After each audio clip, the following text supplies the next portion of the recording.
welcome to How Logical, the world of tutorials where complexity meets techniques.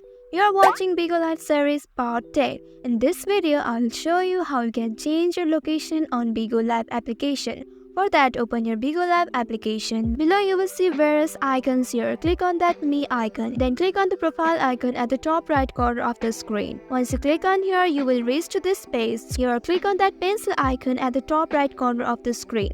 You will find this page. Scroll down and you will see Hometown option in the information section. Click on it.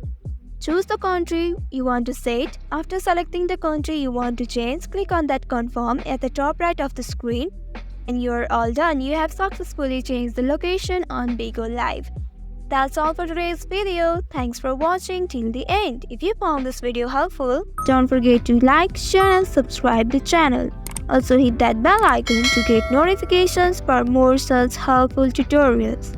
See you in next video. Stay connected.